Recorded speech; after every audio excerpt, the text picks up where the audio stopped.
जो खड़े होके ये कहते हैं दिल्ली का लाल किला किसके बाप ने बनवाया था, आगरे का ताजमहल किसके बाप ने बनवाया था, हैदराबाद का चार मीनार किसके बाप ने बनवाया था, उसके बाप का हिंदुस्तान नहीं है। इंडियन आर्म फोर्सेज है, इंडियन रेलवेज है, उसके बाद तीसरा सबसे लार्जेस्ट लैंड ओनर जो है वो वक्फ है। डिफेंस और रेलवे तो सरकार का, सरकार के बाहर अगर किसी के पास सबसे ज्यादा जमीन है तो वो वक्फ बोर्ड के पास। भारत का वक्फ बोर्ड भारत की सबसे अमीर संस्था नहीं है, दुनिया का सबसे अमीर वक्फ बोर्ड है। इतने लाखों करोड़ों जमीन की बात हो रही है, ये आई ही कैसे मुस्लिमों के पास? ये बात मैंने पार्लियामेंट में नहीं बोली थी, इसलिए यहाँ पे बोल रहा हूँ। 1707 में औरंगजेब की डेथ के बाद महाराष्ट्र पे मुस्लिमों का कंट्रोल एकदम खत्म हो गया था। थैले भर का कंट्रोल नहीं था। लाहौर से लेके कर्नाटक तक रेवेन्यू कलेक्शन का अधिकार मराठों के पास। अगर उस ढंग से तो कहें तो फिर महाराजा रणजीत सिंह की राजधानी लाहौर थी, तो फिर सिखों को कहना चाहिए लाहौर तो हमारा है। पूरे बिल को अमेंड करने की बजाय हम बिल को खत्म ही क्यों नहीं किए दूसरे कंट्रीज की तरह? भारत सरकार से मैं पूछना चाहता हूँ, कांग्रेस पार्टी से, भैया आप 1947 में साइन क्या किए थे? एक आम गरीब किसान की प्रॉपर्टी हो और वो सरकार को देने से मना कर दे तो सरकार सुप्रीम कोर्ट तक लड़ती है। यहाँ छोड़ दिया सरकार ने, ले जाओ भाई, बगैर कागज के। तुमने कहा, हमने मान लिया। बहुत से प्रदेशों में कुछ दंगे हो रहे हैं, जैसे अभी JNK असेंबली में हमने देखा कि अल्लाह अकबर के नारे लगते हैं। जम्मू कश्मीर में जो हो रहा है बहुत दुखद है, आपत्तिजनक है, और ये कहीं ना कहीं उस जहनियत का प्रतीक है कि अभी तक वहां की पार्टियां 370 की मानसिकता से बाहर नहीं आ पाई। जो हिंदू वर्ग है उसको भी कहीं ना कहीं बीजेपी से कुछ जो आकांक्षाएं थी वो पूरी नहीं हुई हैं। चर्च को नहीं कंट्रोल कर रहे हैं, मस्जिदों को कंट्रोल नहीं कर रहे हैं, तो उसमें हिंदू मंदिरों को क्यों कंट्रोल करना है? और क्या इसके लिए बीजेपी सरकार कुछ कर रही है? क्योंकि मदरसे तो बनाने की पूरी आज़ादी है, मिशन स्कूल बनाने की पूरी आज़ादी है। क्या उस प्रकार से हिंदू कम्युनिटी उस तरह के गुरुकुल बना पाएगी? कांग्रेस की एक बात जो आपको सीक्रेटली पसंद है, कुछ तो पसंद करते होंगे, तो कहना ठीक नहीं लगेगा, बाकी ठीक है। मतलब आपके हिसाब से बीजेपी में कुछ तो लोग हैं जो मोदी जी पे इतनी निष्ठा नहीं रखते। एक चीज जो मैंने अभी कहीं नहीं बोली है तो वो आपको बोले देता हूँ। प्रधानमंत्री बनना चाहते हैं?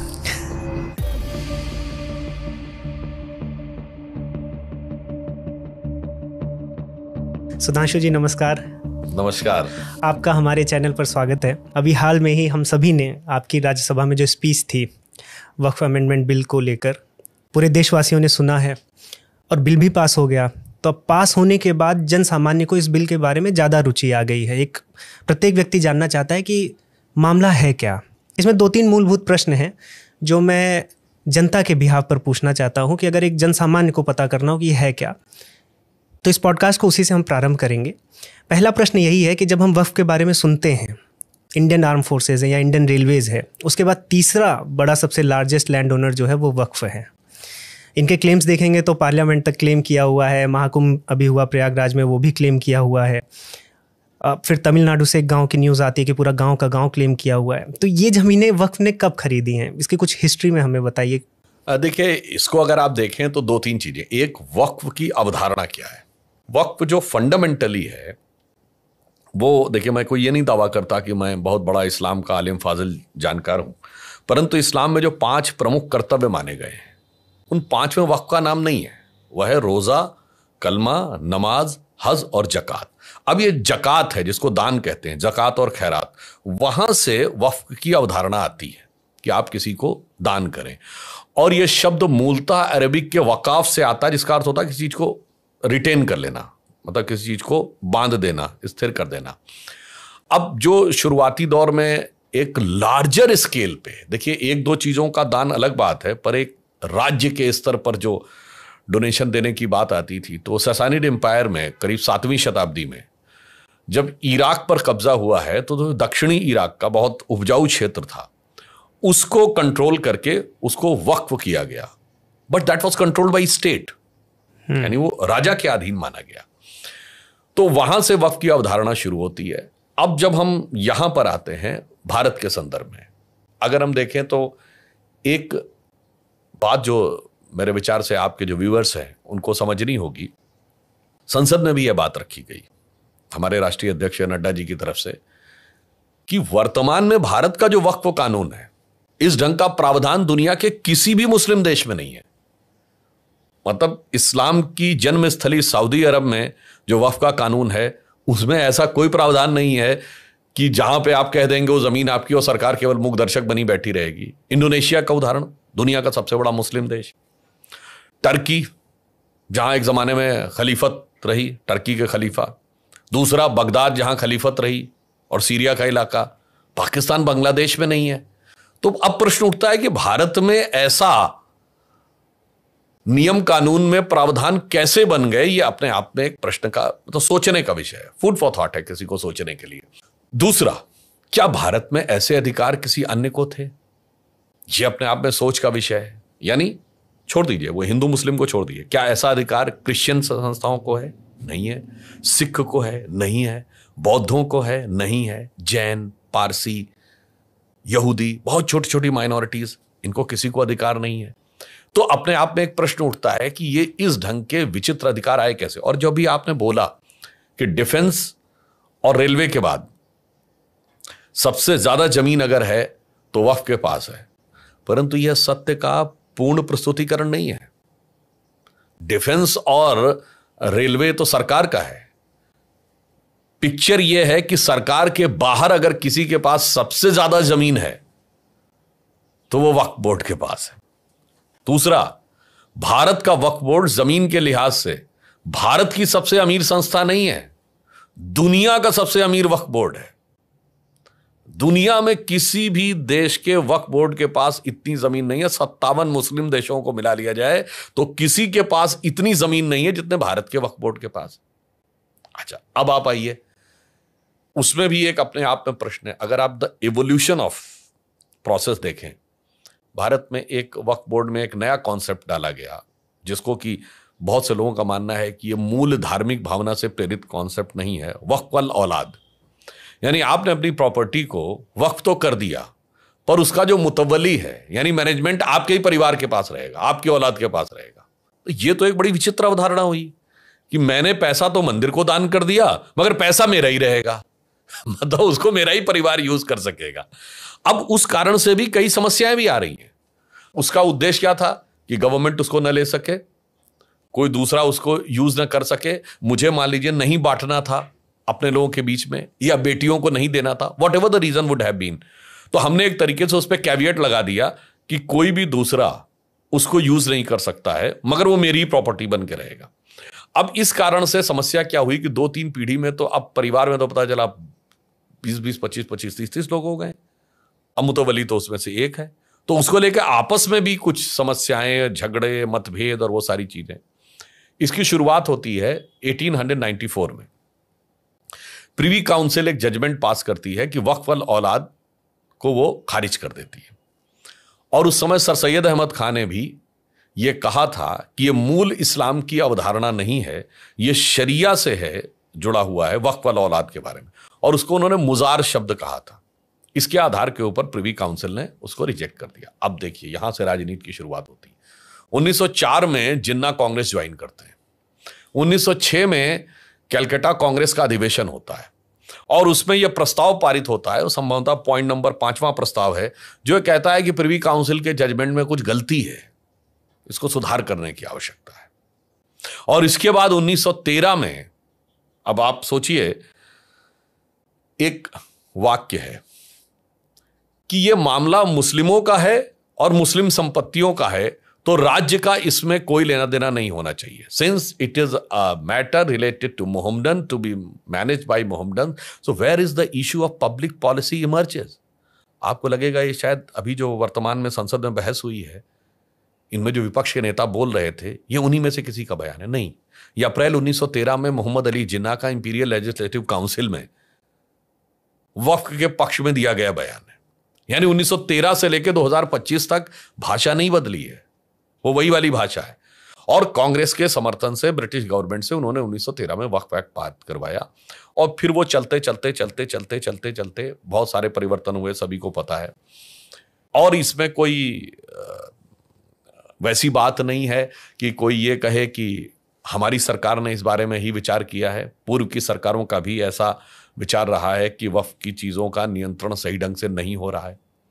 लालू प्रसाद यादव जी का बड़ा फेमस वो वीडियो वायरल हुआ 2010 मई में, वो भारत की संसद में बोला सब बहुत गड़बड़ हो गया है और सब पटना में कब्जा कर लिया है, प्लाटिंग कर दी है और बड़ा कड़ा कानून बनना चाहिए। ये लालू प्रसाद यादव जी का है। अब हम कड़ा नहीं, केवल एक सामान्य विधि सम्मत कानून बना रहे हैं, तो यह विवाद उत्पन्न करने का प्रयास किया जाता है। मुझे लगता है अगर हम इस पूरे व्यवस्था को समझें तो भली भांति यह समझ में आएगा कि वक्फ था क्या, इसका मूल उद्देश्य क्या था, और ये कहां से आगे बढ़ते हुए आज मैं यह भी कहना चाहता हूं पूरी विनम्रता से, अनेकों ऐसे उदाहरण मौजूद हैं कि वक्फ की संपत्तियों के ऊपर ये दावे हैं कि किसी ने फार्म हाउस बना लिया है, किसी ने कॉमर्शियल प्रॉपर्टी बना ली है, और ये दावे वो हैं जो वक्फ के लोगों ने एक दूसरे के ऊपर किए हुए हैं। उत्तर प्रदेश में प्रयागराज में अतीक अहमद जैसे बाहुबली ने 100 करोड़ रुपए की वक्फ की लगभग संपत्ति कब्जा कर ली थी, मगर लाखों एकड़ जमीन होने के बावजूद मैं विनम्रता से, गंभीरता से और पीड़ा से पूछना चाहता हूं, एक हॉस्पिटल है क्या? चलिए मुस्लिम समाज के लिए ही बनाइए, एक यूनिवर्सिटी, एक लाइब्रेरी, एक मुस्लिम्स के लिए कोई रिसर्च इंस्टीट्यूट, चलिए मुस्लिम गरीबों के लिए कोई संस्था, अनाथों के लिए, विधवाओं के लिए, तलाकशुदा महिलाओं के लिए, दिव्यांगों के लिए कुछ तो दिखाइए। मतलब लाखों एकड़ जमीन, उदाहरण ये तमाम अवेलेबल कि कमर्शियल प्रॉपर्टी मॉल से लेके और होटल तक बन गए, मगर जिसे रियल में कहते हैं कि चैरिटी के लिए दिया गया, तो चैरिटी का तो सी भी कहीं नजर नहीं आ रहा। अब इसके बाद किसी को लगे कि उसको कोर्स करेक्शन करने की जरूरत नहीं है, तो इसका मतलब यह हो सकता है कि या तो उसका ईमान में विश्वास ही नहीं है, या फिर यह हो सकता है कि उसे लगता है कि जो होना है वो होने दो, क्या फर्क पड़ता है, हमारी राजनीति कब्जे में रहनी चाहिए। अब एक और बात आप समझिए जो हमारे मंत्री किरण रिजिजू जी ने भी पार्लियामेंट में बोली। 2006 में जब रिपोर्ट आई तो वो ये कहती है कि 12,000 करोड़ रुपए कम से कम होना चाहिए था वक्फ की इनकम, केवल 163 करोड़ थी। अब 2025 में 166 करोड़, तो 18 साल में 3 करोड़ बढ़ी। और जिसे हम कहें कि नेट मुनाफा 1,25,00,000, यानी उसमें भी सब खर्चे भी तो होते हैं ना, वो सारे चले गए। अब ये सवाल उठता है कि इतने लाखों एकड़ जमीन और उसके बाद 1.25 करोड़ रुपए, किसी को नहीं लगता कि अमानत में इतनी बड़ी खयानत हुई है? किसी को नहीं समझ में आता है कि ये हो क्या रहा है?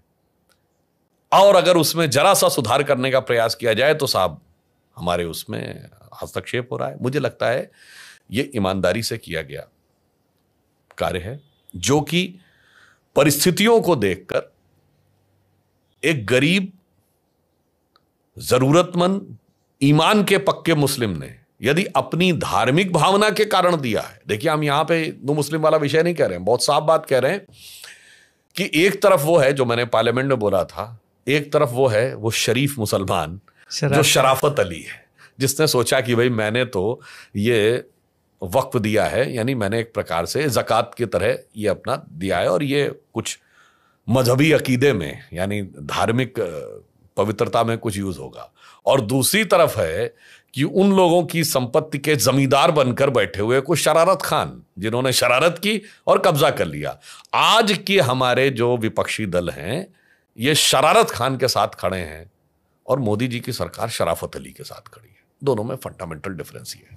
फिर भी इसमें एक बार मन में ये प्रश्न तो आता है, अगर कोई सामान्य व्यक्ति है, कि इतने लाखों करोड़ों जमीन की बात हो रही है, ये आई ही कैसे मुस्लिमों के पास? क्या ये मुगल काल से चला आ रहा है तब की? ये भी अपने आप में एक विचारणीय विषय है। जो लोग कानूनविद हैं, जो लोग इतिहासविद हैं और जो लोग राजनीति शास्त्र के हैं, तीनों के लिए एक बड़ी विचित्र बात। पहली बात तो मैं एक और बात क्लियर कर दूं, वक्फ में जो भारत सरकार ने निर्णय लिया है उसमें मस्जिदों की कमेटी, कब्रगाहों की कमेटी, कब्रिस्तानों की कमेटी, दरगाहों की कमेटी में कोई प्रभाव नहीं है।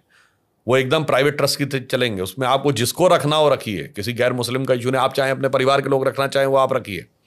ये उसके ऊपर केवल जो लैंड के मैनेजमेंट को ओवरव्यू करने के लिए बना हुआ बोर्ड है। जैसे माइनॉरिटी कमीशन होता है, तो ऐसा नहीं है मदरसे में जिसको आपको रखना हो मदरसे की कमेटी में रखिए, पर आप ये नहीं कह सकते माइनॉरिटी कमीशन का चेयरमैन हमेशा मुस्लिम ही होगा, क्योंकि माइनॉरिटी कमीशन मुस्लिम्स को भी देख रहा है और सिखों को भी देख रहा है, अन्य को देख रहा है। तो उसी प्रकार वक्फ बोर्ड में कौन होगा, that is a different thing.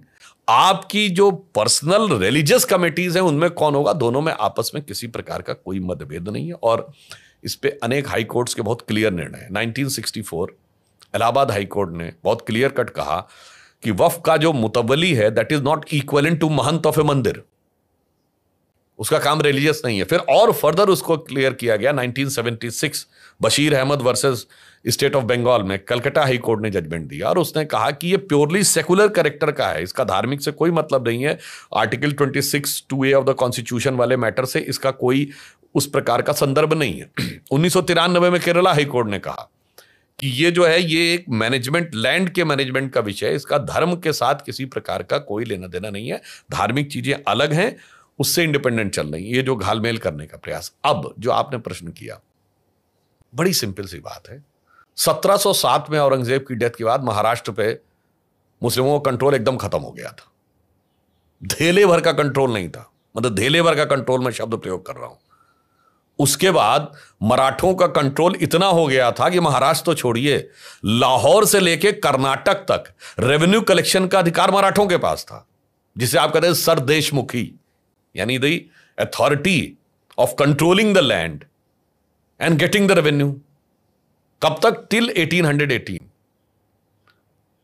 अब आप ये बताइए, फिर 1818 में एंग्लो मराठा वॉर होती है, then the entire control has been taken over by Britishers. Then Britishers Bombay presidency बनाते हैं, जिसमें आज के महाराष्ट्र और गुजरात आते हैं, और बॉम्बे प्रेसिडेंसी की कैपिटल मुंबई, यानी उस जमाने का बॉम्बे, वो बनता है। मेरे भाई, ये 1707 से लेके 1947 तक के 240 साल में कौन से रेवेन्यू रिकॉर्ड में लिखा हुआ है कि उस जमीन पे कोई कंट्रोल था किसी मुगल बादशाह का? तो कितनी हास्यास्पद तर्क है। या तो ब्रिटिश रेवेन्यू रिकॉर्ड्स में लिखा होता कि साहब ये जमीन फला फला मुगल बादशाह ने दी है और हम इसको ऑनर करते हैं, यानी या तो वो लोग ये मान रहे हैं कि भाई अंग्रेज उनका बड़ा ऑनर किए थे। इसका मतलब यही हुआ ना कि अंग्रेजों ने मुगलों के फरमानों का ऑनर किया था, और ऑनर किया था तो वो कागज पे होना चाहिए ना रेवेन्यू रिकॉर्ड्स में, फिर वो मराठों के रेवेन्यू रिकॉर्ड्स में भी होना चाहिए था और ब्रिटिशर्स के रेवेन्यू रिकॉर्ड्स में।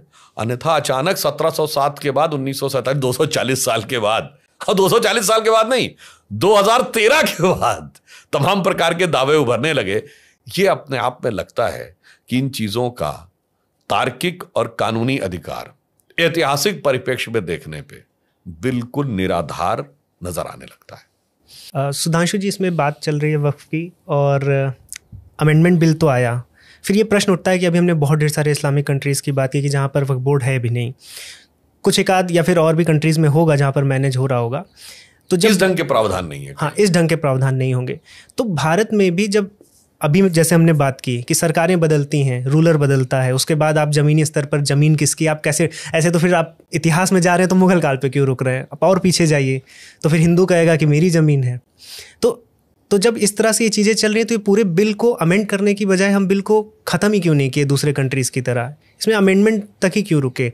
या फिर आपकी मेजॉरिटी नहीं थी बीजेपी की, या ऐसा है कि बीजेपी मेजॉरिटी में होती, या जिस तरह से 2019 में मैंडेट था उस तरह का होता तो कुछ और अमेंडमेंट में और चीज़ें होती? नहीं, देखिए, अमेंडमेंट जो किया गया उसका राजनीतिक परिप्रेक्ष्य या राजनीतिक शक्ति से कोई लेना देना नहीं, वो विशुद्ध तकनीकी आधार पे और जो हम कह सकते हैं objective analysis of the reality, यानी एकदम वस्तुनिष्ठ विश्लेषण यथार्थ का के आधार के ऊपर किया गया है। अब जैसे एक उदाहरण के लिए देखिए, अब ये जो क्लेम करने की बात है, कल के दिन आज तक मैंने तो नहीं सुना कोई क्रिश्चियन कहे कि उस अब इंडिया गेट तो किंग जॉर्ज ने बनाया था तो अब वो तो हमारा होना चाहिए, या गेटवे ऑफ इंडिया भी जो है वो किंग के लिए बनाया गया था वो भी हमारा होना चाहिए, या जहां जहां क्वीन एलिजाबेथ या किंग की मूर्तियां लगी थी, अब चूंकि इंडिया गेट के सर्किल पर किंग जॉर्ज की मूर्ति लगी तो इंडिया गेट के सर्किल का इलाका हमारा है। कभी आपने किसी क्रिश्चियन को सुना है कहते हुए? और आपने सही कहा, अब अगर इतिहास में पीछे जाएंगे तो आप किसकी, फिर तो भारत सरकार से मैं पूछना चाहता हूं कांग्रेस पार्टी से, भैया आप 1947 में साइन क्या किए थे? भैया आपने जब ट्रांसफर ऑफ पावर लिया, independence of India act British parliament ने पास किया, क्या ब्रिटिश पार्लियामेंट ने मुगलों को रिकॉग्नाइज किया था? यस और no? The answer is categorically no. पहले ईस्ट इंडिया कंपनी की सरकार रही 1857 तक, उसके बाद सीधे ब्रिटिश क्राउन के कंट्रोल में।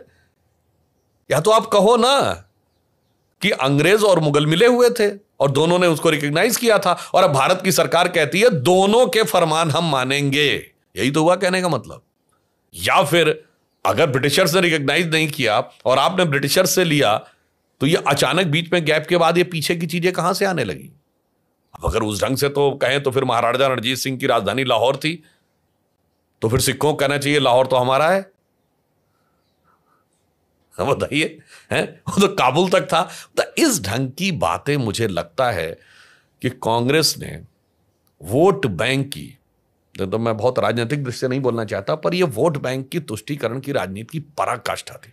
कि आपको लगेगा, वैसे मैं दर्शकों के लिए बता दूं, इसमें एक विचित्र प्रावधान था कि अगर मतलब उस वक्फ बोर्ड के एक्ट में प्रावधान था 1995 में, अगर उन्हें लगता है कि वक्फ की संपत्ति है तो वो दावा कर सकते हैं। अब सुनिए, जब दावा हो गया तो जिसकी संपत्ति पे दावा है वो कहां जाएगा? वक्फ बोर्ड में। अब वक्फ बोर्ड से निर्णय उसके खिलाफ आ गया, जो आएगा ही, मतलब इसको तय मान लीजिए। ये कुछ कुछ वो हो गया ना, जैसे कि अंग्रेजों के जमाने में क्रांतिकारियों के मुकदमे चलते थे तो अंग्रेज कहते थे ये कोर्ट का मुकदमा है, ठीक। अब आइए, जब खिलाफ आएगा तो आप कहां जाएंगे? ट्रिब्यूनल में, वक्फ बोर्ड के ट्रिब्यूनल में। वक्फ बोर्ड के ट्रिब्यूनल का जजमेंट जो आपके खिलाफ आएगा, उसके बाद आप कहां जाएंगे? अब ये लोग भ्रम फैलाते हैं कि कोर्ट नहीं, कोर्ट में आप रिट पिटीशन के रूप में जा सकते हैं, सिविल सूट के रूप में नहीं। सिविल सूट मतलब संपत्ति का विवाद। संपत्ति का विवाद होता है, जिसकी संपत्ति है, मान लीजिए आपकी संपत्ति, तो फिर वक्फ बोर्ड एक पार्टी बनेगा और आप एक पार्टी बनेंगे, ये होता सिविल सूट, और आज जाके सुप्रीम कोर्ट तक लड़ेंगे। वो नहीं, वक्फ बोर्ड ट्रिब्यूनल ने अपना जजमेंट दे दिया, आप रिट पिटीशन के रूप में कोर्ट में आइए। रिट पिटीशन में 99% जो ट्रिब्यूनल का जजमेंट है वही होता है। आप सोचिए, ऐसा अधिकार किसी को दिया गया, ऐसा विचित्र अधिकार दे दिया गया, और जिसके आधार के ऊपर, और जो पार्लियामेंट पे जिन्होंने क्लेम किया वो कोई छोटे मोटे आदमी तो नहीं है। बदरुद्दीन अजमल हैं जो धुबरी के सांसद रहे हैं पहले, और इसके अलावा AIUDF पार्टी जो 2011 से लेके 16 तक के शायद विधानसभा के बीच में 22 विधायकों के साथ मुख्य विपक्षी दल थी असम की विधानसभा में। उन्होंने क्लेम किया है भाई कि पार्लियामेंट हमारा है। आप सोचिए कि कोई सरकार इस ढंग के क्लेम्स को लेजिटिमेसी दे। अब चलिए, जो 120 से अधिक प्रॉपर्टीज यूपीए सरकार ने जाते जाते दी, हम विनम्रता से पूछना चाहते हैं, सरकार ने अपना क्लेम ही फॉरफिट कर लिया। ये बताइए, एक आम गरीब किसान की प्रॉपर्टी हो और वो सरकार को देने से मना कर दे तो सरकार सुप्रीम कोर्ट तक लड़ती है। यहां छोड़ दिया सरकार ने, ले जाओ भाई, बगैर कागज के। तुमने कहा, हमने मान लिया। भाई जब दिल्ली पे कब्जा किया ब्रिटिशर्स ने, तो उसके बाद क्या ब्रिटिश रेवेन्यू रिकॉर्ड्स में उनको वो स्थान दिया गया? नहीं दिया गया। तो कैसे हो गया भाई?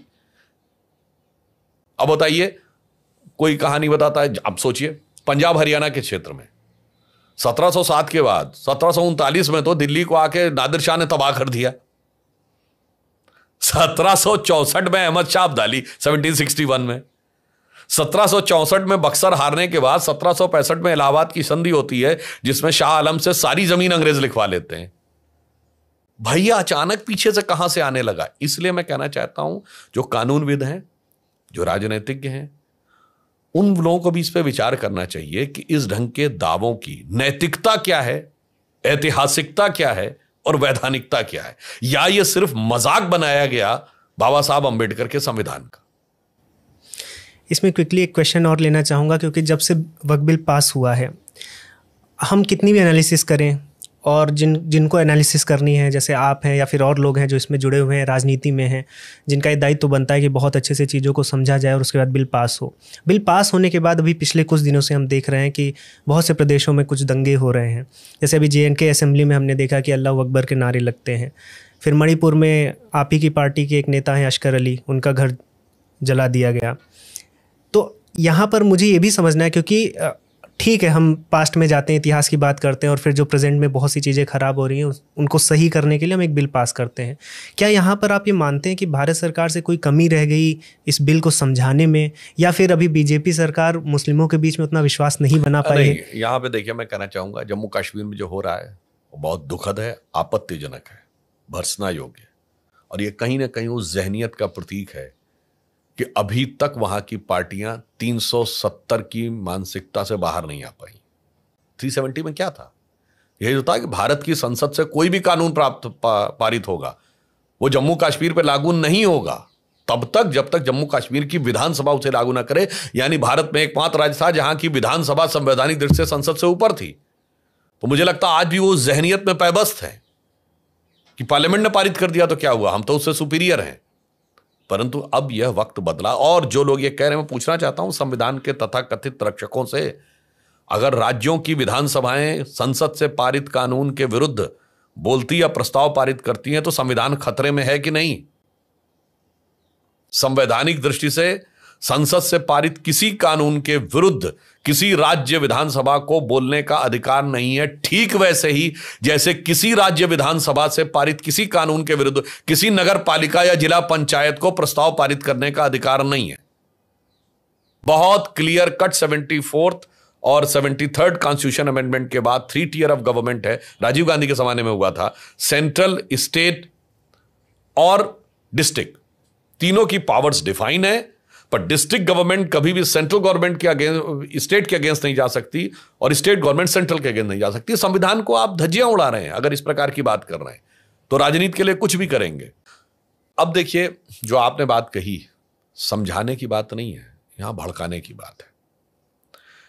देखिए, पिछले 70-75 वर्षों में मैं ये मुस्लिम समाज से कहना चाहूंगा, उन्हें गंभीरता से सोचना चाहिए कि मुस्लिम समाज के साथ हुआ क्या है। भारत के मुस्लिम समाज, मैं ओवरऑल कहना चाहता हूं, जो मैंने पार्लियामेंट में भी बोला था वो मैं एक बार दोबारा रिपीट कर देता हूं। एक दौर था, उसमें से एक किस्सा है जो मैंने पार्लियामेंट में नहीं बोला, वो मैं आगे बोले दे रहा हूं। एक दौर था जब इस्लाम में नई नई चीजों को सीखने और समझने का बड़ा दौर था। यह 8वीं शताब्दी, 9वीं शताब्दी और 10वीं शताब्दी का दौर है, जब भारत से सूर्य सिद्धांत गया और वो सिंध हिंद के फॉर्म में अरबी में ट्रांसलेट हुआ। भारत से सुश्रुत संहिता गई और खलीफ अल मंसूर ने अल सुश्रुत के नाम से नया मेडिसिनल एस्पेक्ट हुआ। भारत से न्यूमेरिक्स गए। अब यूरोप वाले उनको अरबिक इसलिए समझते हैं कि वो अरब से आए। अरब में भारतीय जो ये हमारे नंबर से, इनको हिंदसा कहा जाता है, हिंद से आए। अब वहां से गए तो सबसे पहले अल खजार उसका नाम था, जो यहां से लेके गए, जिन्होंने इस पे कैलकुलेशन के लिए पूरी एक बुक बनाई जिसको शॉर्ट फॉर्म में अल जब्र कहा गया। बीज गणित या अलजबरा शब्द वहीं से आया। अल ख्वारिज्म ने जिनमें भी बहुत सारा प्रभाव आपको ब्रह्मगुप्त और उनका जरा, खैर कोई बात नहीं, अल ख्वारिज्म ने बहुत गहरी रिसर्च की मैथमेटिक्स को लेके। और जो बात मैंने पार्लियामेंट में बोली थी, बहुत से मुसलमानों को नहीं पता होगा कि आज कंप्यूटर के सॉफ्टवेयर का जो बेस होता है, एल्गोरिथम जिसे कहते हैं, एल्गोरिथम वर्ड अल ख्वारिज्म से डेराइव्ड है। आप सोचिए, मेरे ख्याल से 100 में 99 लोगों को नहीं पता होगा कि कोलंबस ने जिन नक्शों को आधार बनाकर वेस्ट से रास्ता खोजने निकला था, वो बनाने वाला भी एक मुस्लिम था, अल इदरीसी, अरब था वो इतना बड़ा ज्योग्राफी का जानकार था। अब ऐसे लोगों को यह भी समझना चाहिए कोलंबस निकला क्यों था, क्योंकि कॉन्स्टेंटिनोपल यानी आज का जो टर्की की राजधानी इस्तांबुल है, उस पर टर्कों का कब्जा हो गया था 1469 आई थिंक। तो क्या हुआ कि यूरोप का भारत से व्यापार करने का लैंड रूट बंद हो गया, क्योंकि मुस्लिम्स का कब्जा हो गया, टर्क्स का, वो अलाउ नहीं कर रहे थे। तो अब उन्होंने कहा भारत से व्यापार नहीं करेंगे तो अर्थव्यवस्था बैठ जाएगी, यानी कुछ कुछ वो स्थिति जो आज अमेरिका की है। तो फिर क्या हुआ भाई, समुंदर का रास्ता खोजने का प्रयास किया जाए, तभी ये वास्को डिगामा और कोलंबस निकलने शुरू हुए। तो वो एक अलग विषय है, मगर आप सोचिए उसके लिए उसे नक्शे की जरूरत थी। तो यूरोप उतना एडवांस नहीं था कि उसके पास एडवांस नक्शे हों, वो नक्शा अल इदरीसी का था। अब एक इसमें कहानी है, तो उसके लिए बगदाद में एक बहुत बड़ी नॉलेज की यूनिवर्सिटी बनी। जिन्होंने इस्लामिक हिस्ट्री थोड़ी पढ़ी होगी उसको बैतुल हिकमत कहते थे। हिकमत मतलब नॉलेज होता था, सेंटर ऑफ नॉलेज। अब ये एक मतलब एक घटना है जो बहुत से लोगों को नहीं पता होगी कि जब बैतुल हिकमत को एस्टैब्लिश करना था तो जो आज का इस्तांबुल है, टर्की की राजधानी, कॉन्स्टेंटिनोपल, वहां किंग जस्टिनियन थे, उनके पास उन्होंने एक प्रस्ताव भेजा कि ग्रीस और यूनान के जमाने से, यानी 2nd-3rd सेंचुरी BC के दौर से बहुत उपयोगी पुस्तकें और पांडुलिपियां आपके पास रखी हैं, अगर आप उनमें से कुछ हमको शेयर कर दें उन किताबों को, तो हमें नॉलेज को वाइडन करने में सफल। ये कहां से आ रहा है? ये बगदाद से जा रहा है। किसके पास प्रस्ताव? कॉन्स्टेंटिनोपल, जो ईस्टर्न रोमन एम्पायर की कैपिटल थी, यानी क्रिश्चियन राजा जस्टिनियन के पास। जस्टिनियन की काउंसिल बैठती है, कई दिन तक विचार करती है उसके एडवाइजर की क्या किया जाए। आप सोचिए जस्टिनियन के लोग क्या कहते हैं, कुछ कुछ वो बात जो बाद में इस्लाम के अंदर आ गई, वो कहते हैं ऐसा है सारी किताबें इनको दे दीजिए, क्योंकि सच सिर्फ वो है जो बाइबल में लिखा है, इसके अलावा जो कुछ है वो बेकार है, हमारे किसी काम का नहीं है। बल्कि वो बेकार नहीं, वो कुछ हद तक पाप की तरह है, ये ले जाएंगे या अपने आप खत्म हो जाएंगे, इनको दे दीजिए। और आप ये समझिए वहां से सैकड़ों ऊंटों में वो किताबें लाद कर कॉन्स्टेंटिनोपल से बगदाद आई, यानी आज के इस्तांबुल से बगदाद आई। और बगदाद में जब बैतुल हिकमत बना तो उसका जो फर्स्ट चेयरमैन बना, यानी चांसलर कुछ हद तक जैसे आज यूनिवर्सिटीज में कहेंगे, तो उसका नाम था Ishaq bin Hunain, and he was Christian, he was not Muslim, और वो मुस्लिम यूनिवर्सिटी का चांसलर बना। आप सोचिए 10वीं शताब्दी तक इस्लामिक वर्ल्ड नॉलेज के फील्ड में यूरोप से आगे था।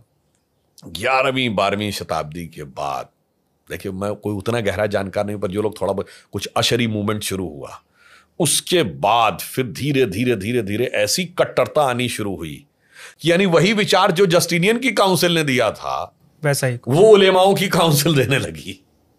और जो यूरोपियंस थे, यानी जो क्रिश्चियंस थे, वो 14वीं 15वीं शताब्दी तक आते आते वो भी बहुत कट्टर थे।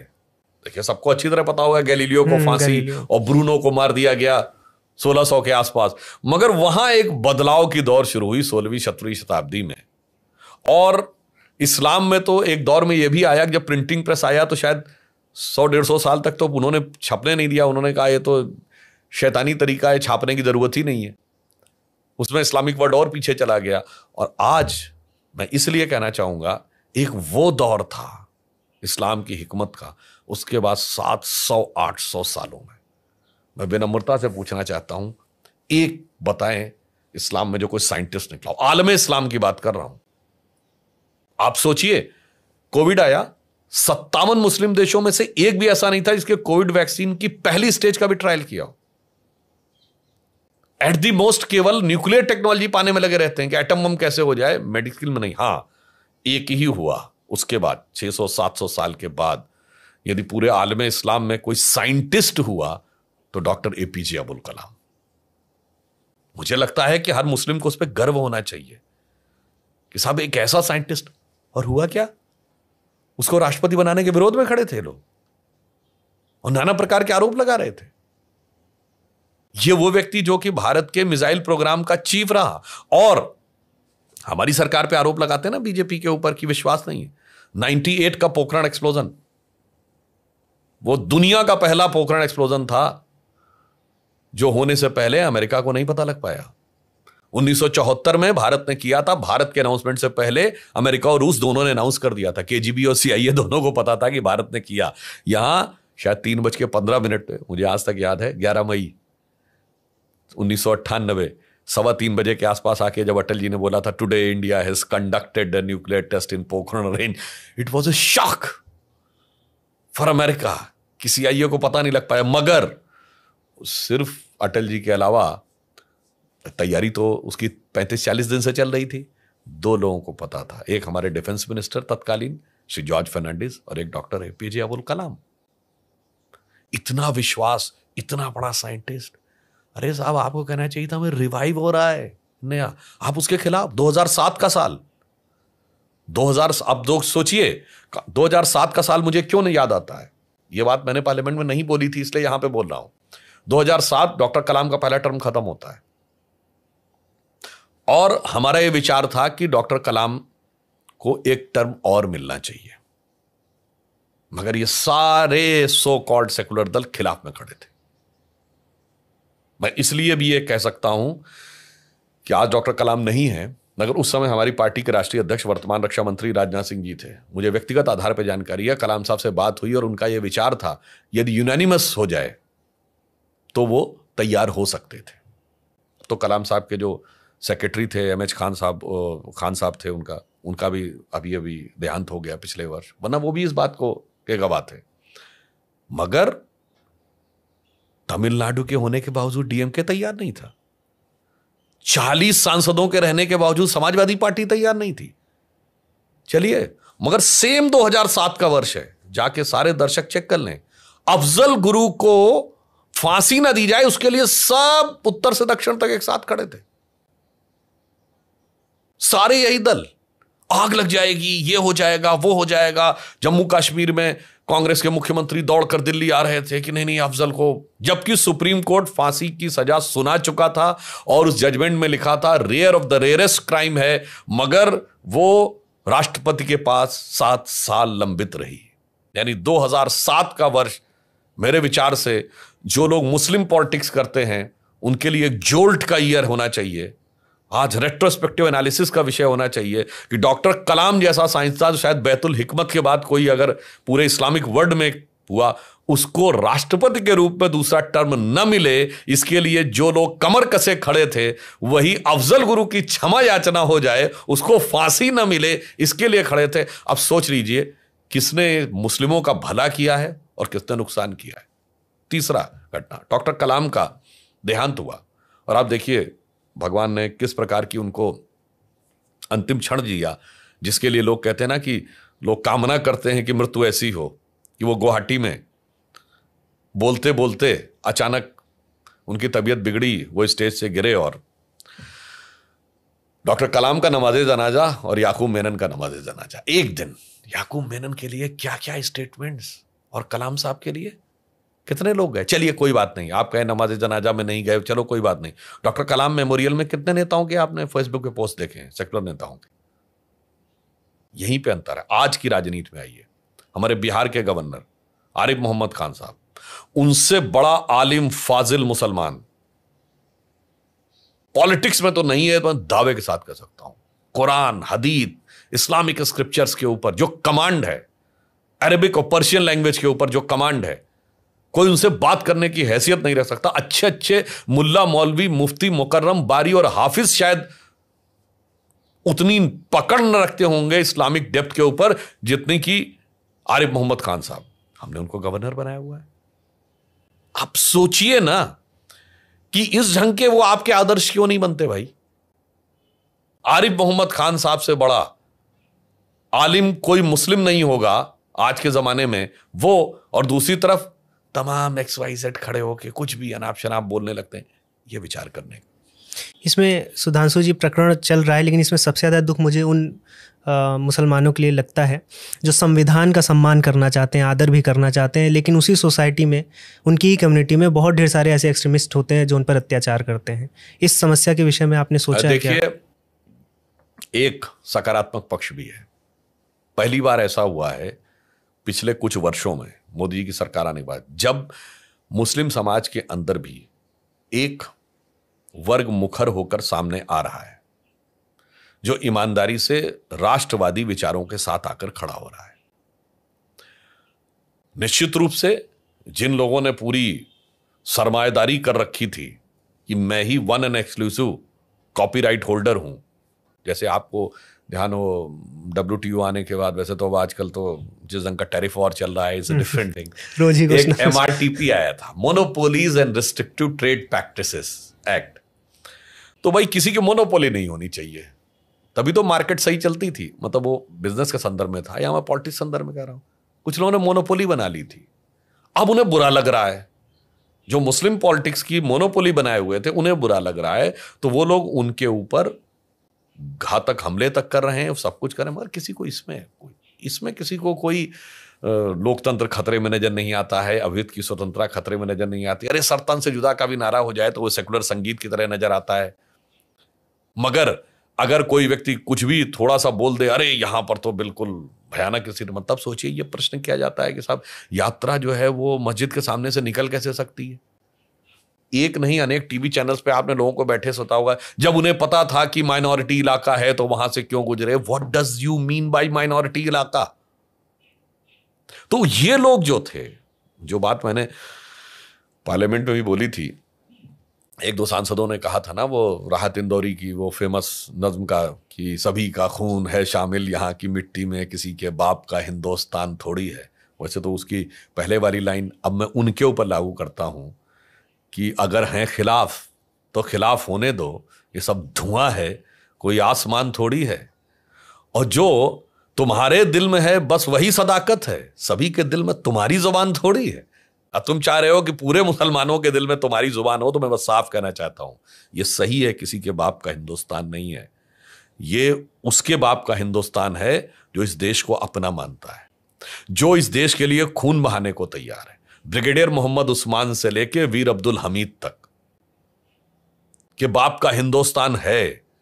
पर जो खड़े होके ये कहते हैं कि दिल्ली का लाल किला किसके बाप ने बनवाया था, आगरे का ताजमहल किसके बाप ने बनवाया था, ये डायलॉग आपको याद होगा, हैदराबाद का चार मीनार किसके बाप ने बनवाया था, उसके बाप का हिंदुस्तान नहीं है।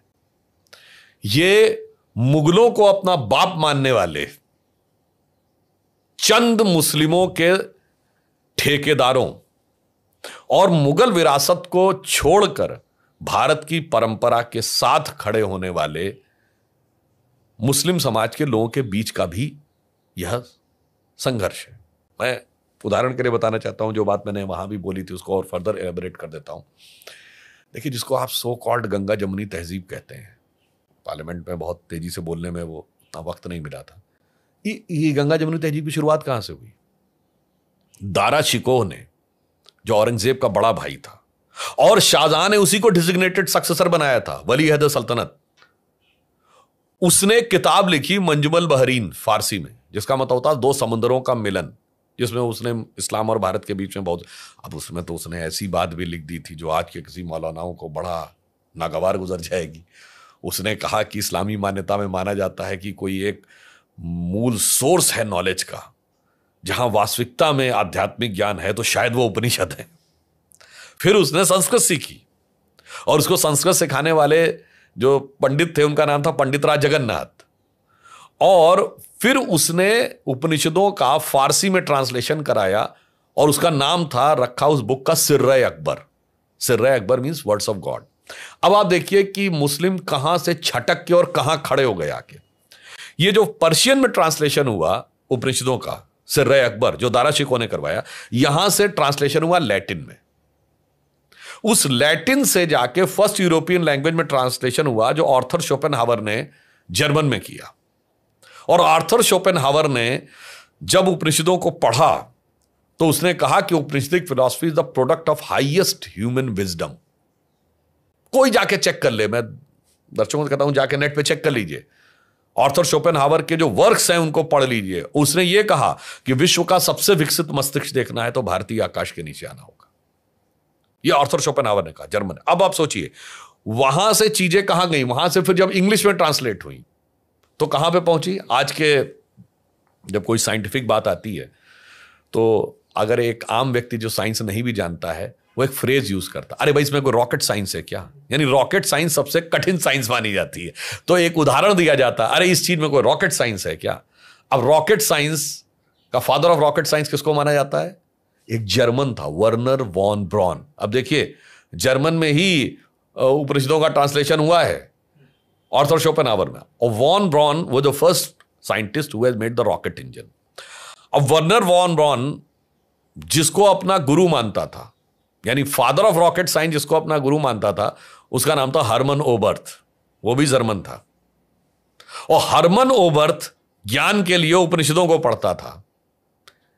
यह बात इरिक इवान डाइकन ने अपनी किताब में लिखी है।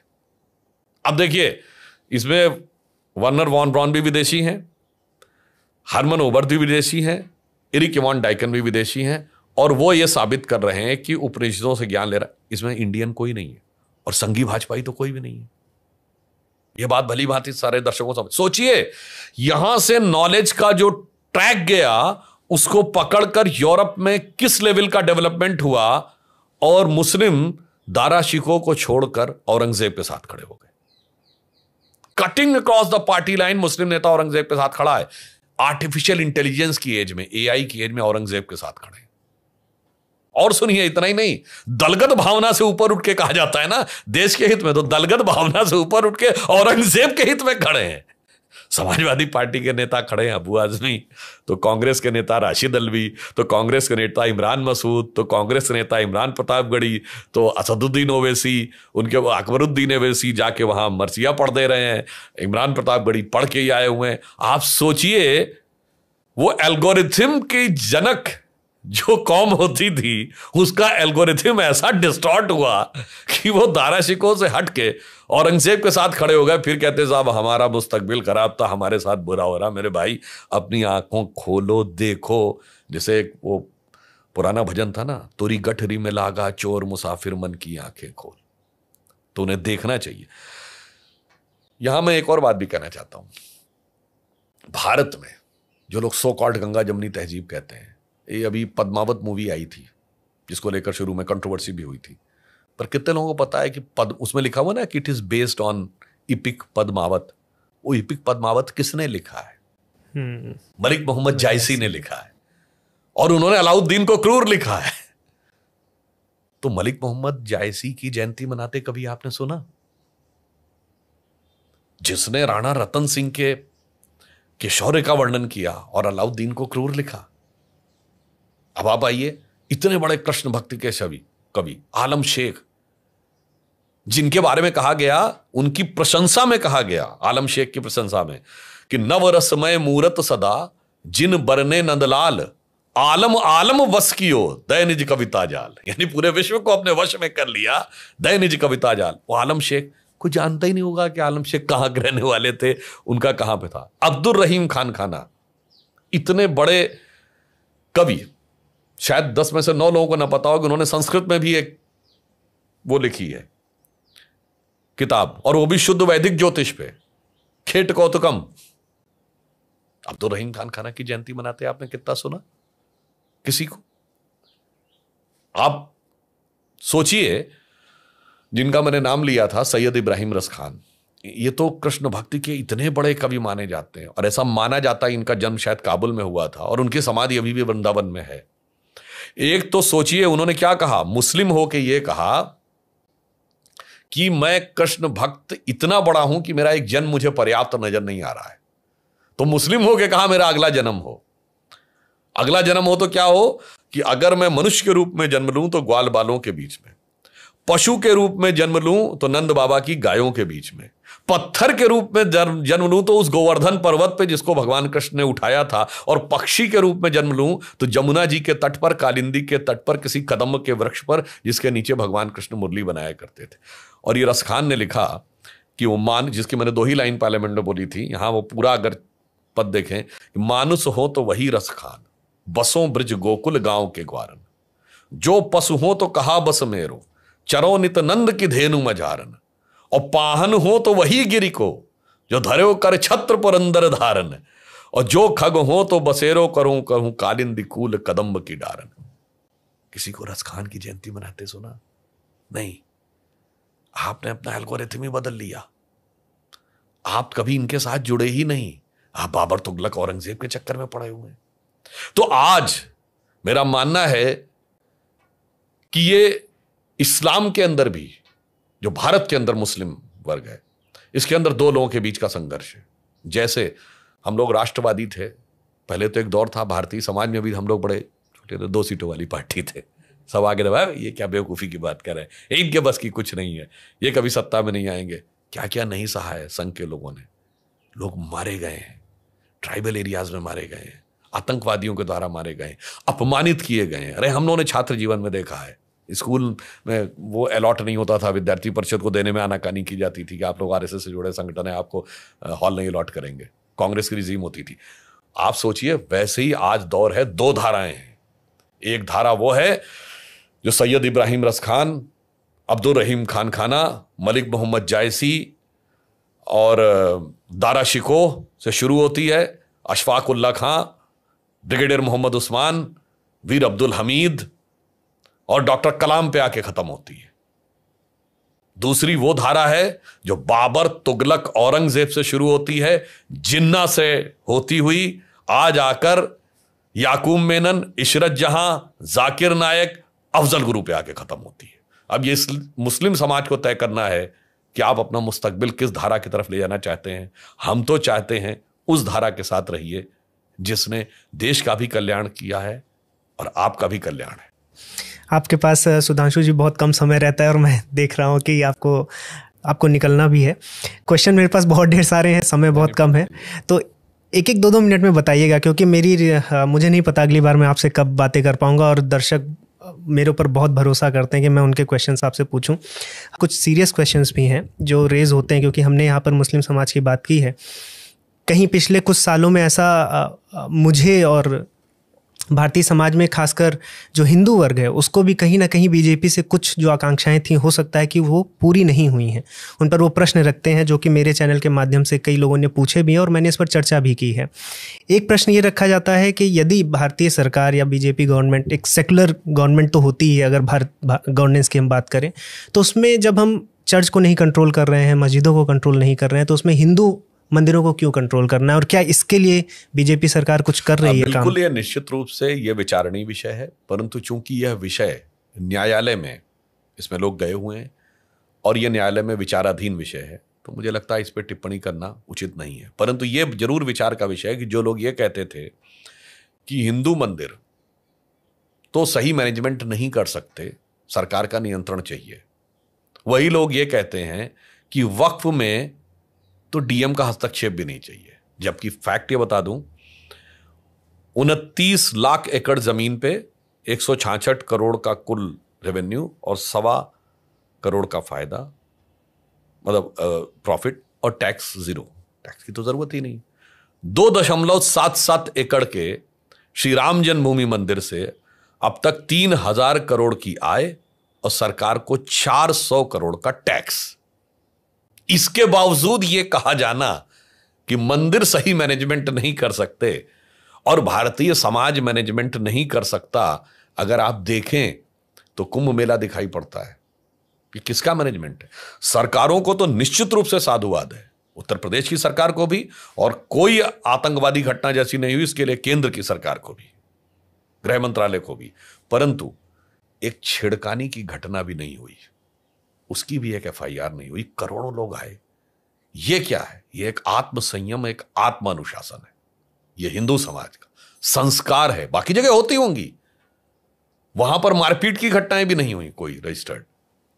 तो आप यह सोचिए कि कहीं ना कहीं एक जगह पे तो धार्मिक प्रभाव में आने के बाद एक आत्म संयम और आत्म अनुशासन आता है, पर उस वर्ग के ऊपर यह प्रश्न और दूसरे से नहीं। पर चूंकि यह न्यायालय के विचाराधीन है तो इसलिए इस पर टिप्पणी करना उचित। क्योंकि आपने जैसे बोला कि राम मंदिर से 400 करोड़ का टैक्स गया, फिर प्रश्न यही उठाता है हिंदू कि इतना टैक्स जब जा रहा है और उस टैक्स का प्रयोग आप दूसरे मजहबों की चीज़ों को फाइनेंस कर रहे हैं, तो इससे आक्रोश पैदा होता है। तो इस पर आप बता रहे हैं कि न्यायालय में चर्चा चल रही है। इस पर अगला प्रश्न सुधांशु जी इस पर उठता है, और जैसे कि मैं अपने चैनल से लगातार जब रिसर्च करता हूं तो हमें पता चलता है कि जो हमारा गुरुकुल का सिस्टम था वो डेफिनेटली एक बहुत ही पॉजिटिव माइंडसेट के साथ से बच्चों को बनाता था, और बच्चे जो निकलते थे वो चेंज करते थे। आज आप देख रहे हैं, अभी डीप सीक की बात हो गई या फिर चैट जीपीटी की बात हो गई, हमारे पास ऐसा कुछ एआई की बात नहीं होती है। बहुत लोग काम कर रहे हैं, मुझे उनके बारे में पता है, लेकिन उस स्तर पर बात नहीं होती है। इनोवेशन की हम बात करते हैं तो हम ज़्यादा से ज़्यादा कॉपी कर रहे हैं। हम क्या कर रहे हैं कि हम वहाँ से उबर को यहाँ ओला बना ले रहे हैं, वहाँ से अमेज़ॉन को उठाते हैं, यहाँ फ्लिपकार्ट बना ले रहे हैं। कुछ अपना इनोवेशन नहीं है।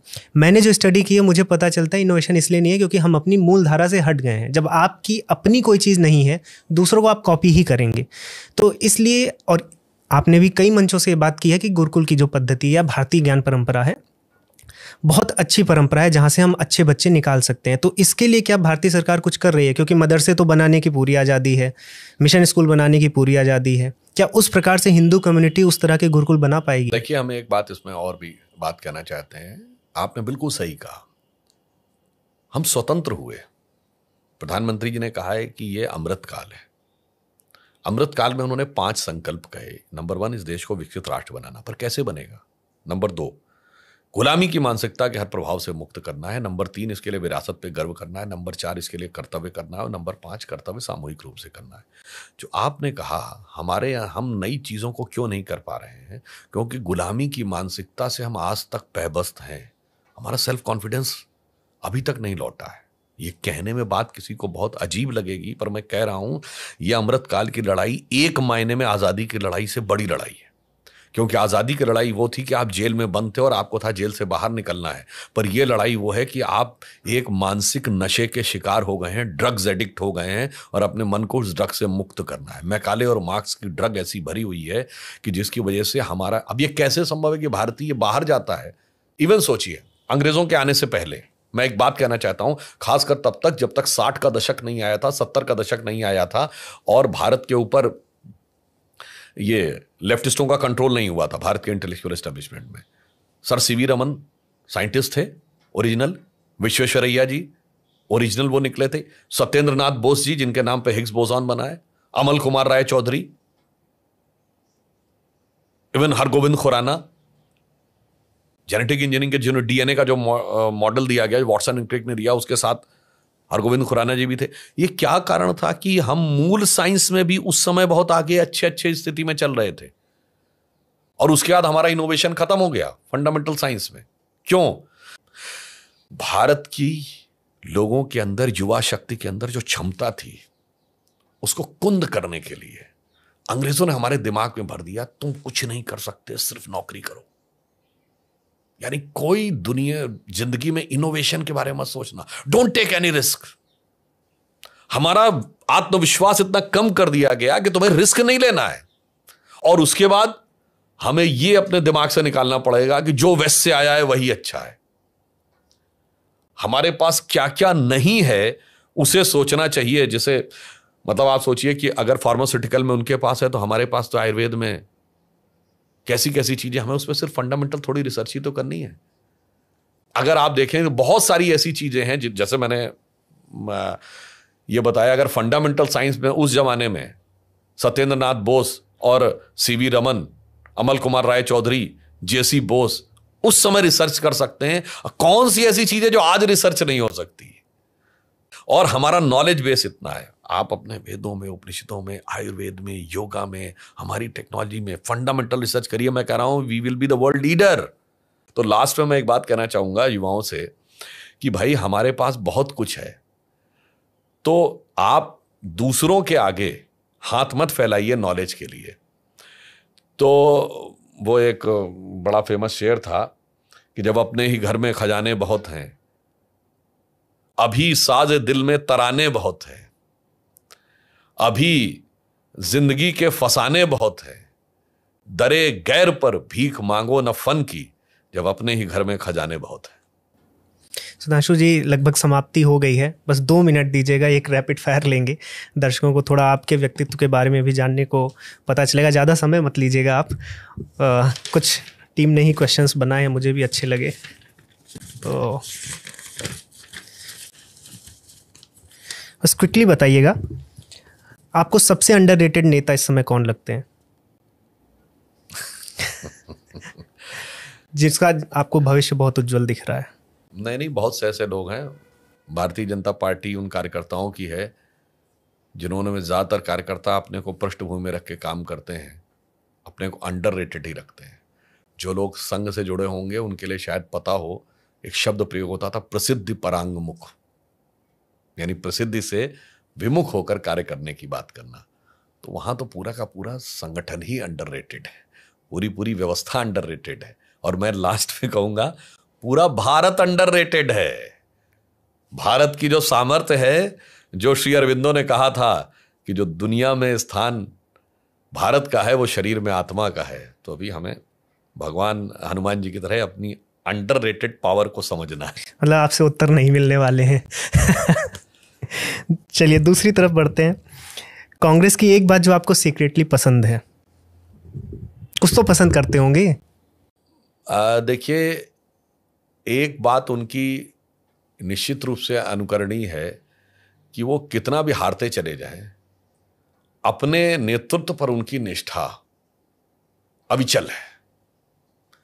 मतलब इतनी बुरी हार के बाद भी उनकी परिवार के प्रति जो निष्ठा है, यह निश्चित रूप से ऐसी है जो शायद राजशाही के दौर में भी देखने को नहीं मिलती थी। जो लोग जंगे हार जाते थे तो परिवार की वजह दूसरा आ जाता था, पर यहां जो है मतलब एक के बाद एक हारते रहेंगे, मगर उसके बाद भी निष्ठा वही रहेगी। तो मतलब आपके हिसाब से बीजेपी में कुछ तो लोग हैं जो मोदी जी पे इतनी निष्ठा नहीं रखते? नहीं नहीं नहीं, मैं दूसरी बात कह रहा हूं। हमारे यहां तो निष्ठा, आचरण, विचारधारा और सफलता तीनों पे है। अब देखिए, यहां पे मैं एक एग्जांपल दूं। हमने किसी आइडियोलॉजिकल इशू पे 70 साल में अपना स्टैंड नहीं चेंज किया है। हमारे किसी नेता ने नहीं चेंज किया। वो निष्ठा इसे कहते हैं कि कल कांग्रेस जातिगत जनगणना का विरोध कर रही थी तो भी जय जय गांधी परिवार, आज राहुल गांधी कहने लगे होनी चाहिए तो भी जय जय गांधी परिवार। इसे कहते हैं अंधभक्ति। यानी किसी जमाने में 370 को ट्रांजिएंट कहते थे तो भी जय जय गांधी परिवार, 370 गलत है तो भी जय जय गांधी परिवार। गो हत्या रोकने के कानून कांग्रेस लाई थी उड़ीसा में और अन्य में, तो भी जय जय गांधी परिवार, नेहरू गांधी परिवार। आज गो माता को काटने की पार्टी करते हैं केरल में तो भी जय जय गांधी परिवार। इसे कहते हैं अंधभक्ति। तो ऐसी भक्ति भी होनी चाहिए कुछ लोगों में, जो मुझे लगता है सामंती काल में भी देखने को नहीं मिलती थी, वो कांग्रेस के काल में देखने को मिलती है। सुधांशु जी, एक किताब ऐसी बताइए जो हर भारतीय को पढ़नी चाहिए, या आपकी सबसे फेवरेट बुक हो। देखिए, अब कितने लोगों ने संस्कृत या अन्य भाषाओं का अध्ययन नहीं किया है, तो भी मैं कहना चाहूंगा रामायण एक ऐसी है जो लगभग हर भारतीय भाषा में भी ट्रांसलेटेड है। और जो प्रधानमंत्री जी ने कहा, सभी भारतीय भाषाओं के अंदर का जो विचार है वो उभर के आना चाहिए। तो रामायण के लिए एक ही पंक्ति में कहूंगा क्यों ये जरूरी है। जो रामचरितमानस में अंत में लिखा गया है, कहत परम पुनीत इतिहासा, श्रवण ही हो तो सकल भ्रमनासा। ये ऐसा परम पवित्र इतिहास है जिसके की पढ़ने से समस्त भ्रम का नाश हो जाता है। या एक और उपमान दिया जाता है, जैसे किसी धरती के ऊपर बहुत सारे पक्षी बैठे हों और आप जाके ताली बजाते हैं तो सारे पक्षी उड़ जाते हैं और नीचे की जमीन साफ दिखने लगती है। तो वो कहा गया है, राम कथा सुंदर कर तारी, यानी कर की ताली है, संशय विहग उड़ावन हारी। जितने संशय रूपी पक्षी आपके मानस के ऊपर बैठे हुए हैं वो सब उड़ जाते हैं। गहराई से पढ़िए, वो हर भारतीय के लिए बहुत प्रेरणा का स्रोत रहेगी। एक बात जो लोगों को आपके बारे में गलत पता है, आपको लगता है कि अरे यार ये तो लोग मेरे बारे में गलत ही जान रहे हैं, अब वो तो ऐसा कह सकते हैं, तो कहना ठीक नहीं लगेगा, बाकी ठीक है। मतलब ऐसा नहीं है कि मुझे आजकल इतना व्यस्त रहता हूँ, लोगों को लगता है मैं बहुत पढ़ता हूँ। आजकल राजनीति इतने व्यस्तता के दौर में कोई भी व्यवहारिक दृष्टि से सोचेगा तो पढ़ने का बहुत कम समय मिलता है। तो कई बार ये मैं मान सकता हूँ कि लोगों को लगता है बहुत पढ़ते हैं, पर राजनीतिक व्यस्तता में कम पढ़ने का समय मिलता है। क्या खाना आपको सबसे ज़्यादा पसंद है? ये तो एक टिपिकल क्वेश्चन है, लोग जानना चाहेंगे। लखनऊ के हैं आप, मैं भी लखनऊ के पास अयोध्या का हूँ। जो शुद्ध भारतीय खाना है, जिसे एक पंक्ति में कहेंगे, वो मैंने बचपन में कविता सुनी थी, वो एकदम खाने का जो चॉइस है उसको एकदम फिट बैठती है। और किसी भी मूल भारतीय व्यक्ति का खाना कोई अच्छा लगेगा ये कि भोजन में भात होए और घी से मुलाकात होए और दही बूरा साथ होए और दाल अरहर की और साथ कछू साग होए और चटनी की लाग होए और फूले फूले फुलका जामे महक होए घर की। ऐसा मतलब कोई एरिया नहीं है जहां पर आपको शायरी ना पता हो? प्रधानमंत्री बनना चाहते हैं? जीवन में आपका क्या लक्ष्य है यह आप खुद तय करेंगे तो गलती खा जाएंगे। आत्मविश्वासी व्यक्ति को नहीं होना चाहिए। मनुष्य गलती कर सकता, ईश्वर विश्वासी रखिए।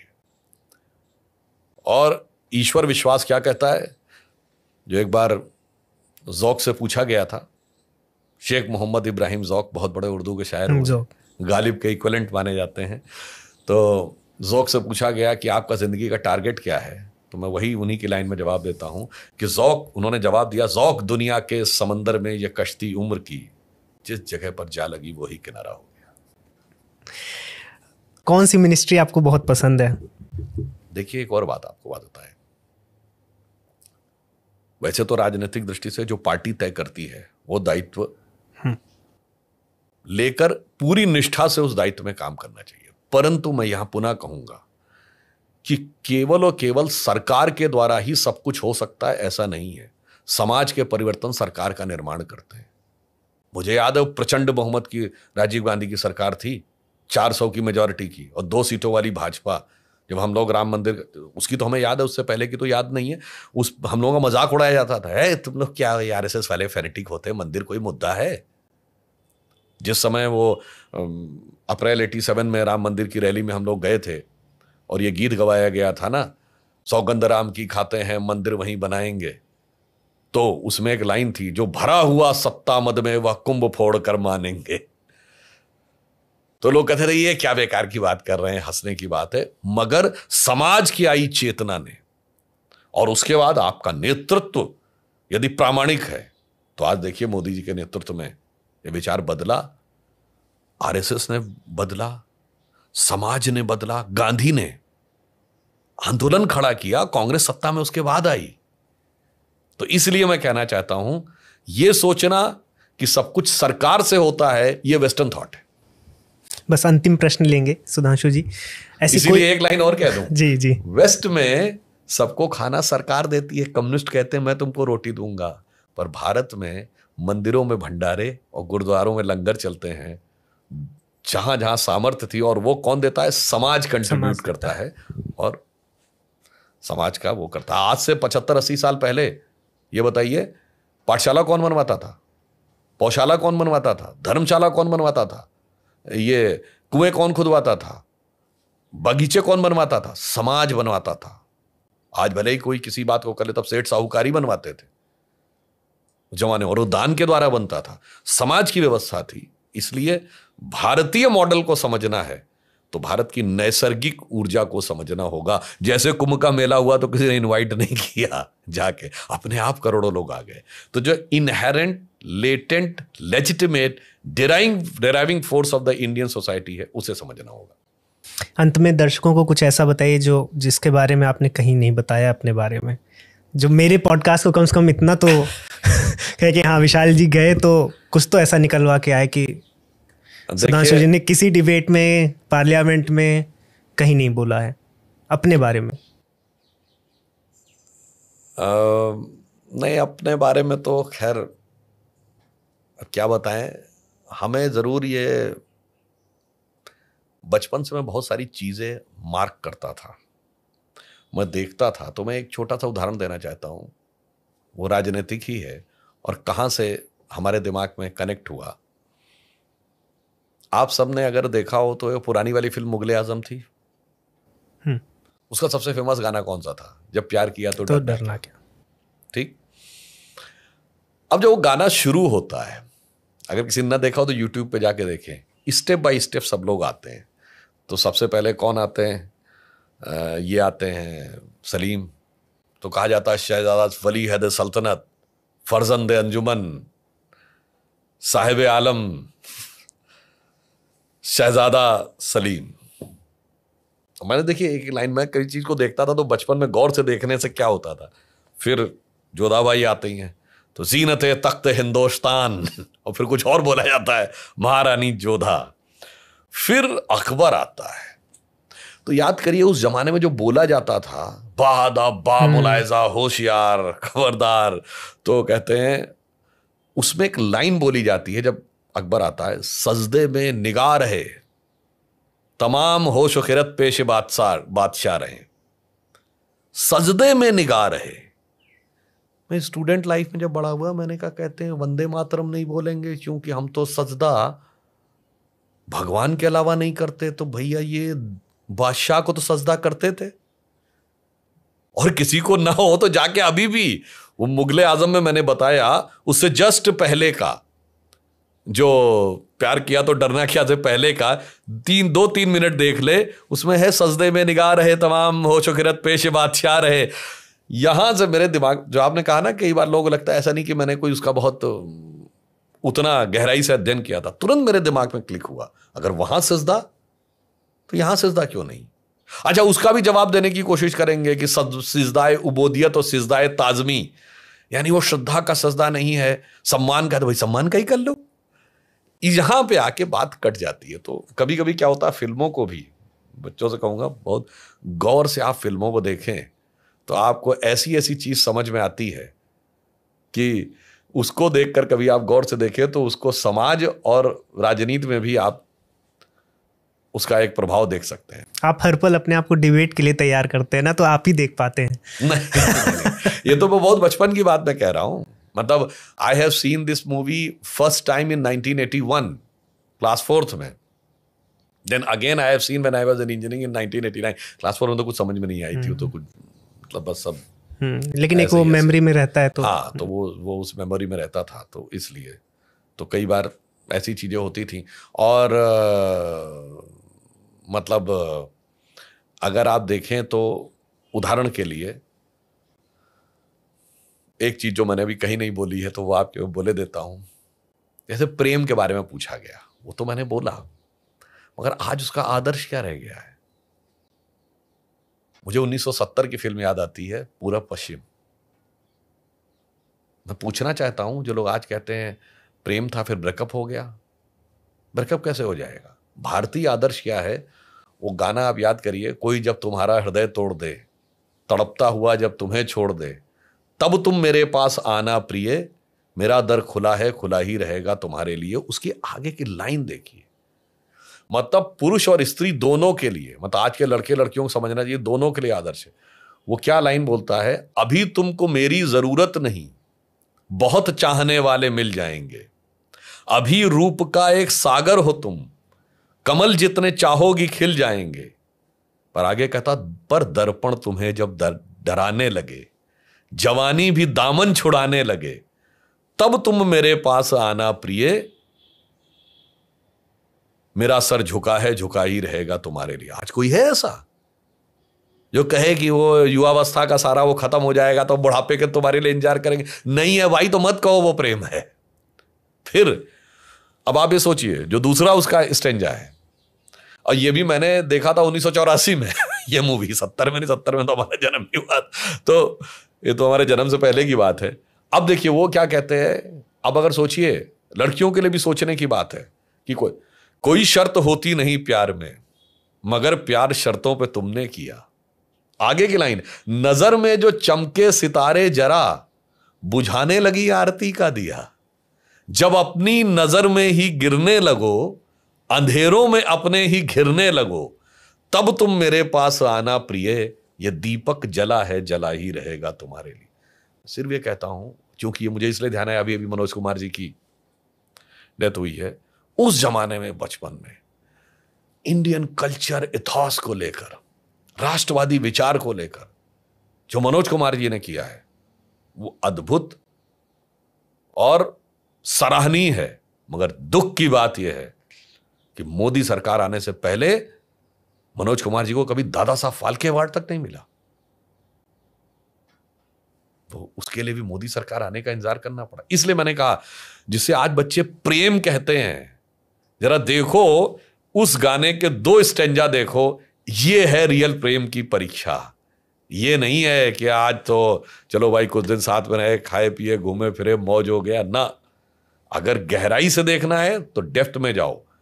इसलिए किसी भी चीज को, छिछली चीज को डेप्थ मत समझो। अपने माँ बाप से बात करो, माता से पहले, फिर पिता से, और फिर गुरु से, एंड टेक इट इज।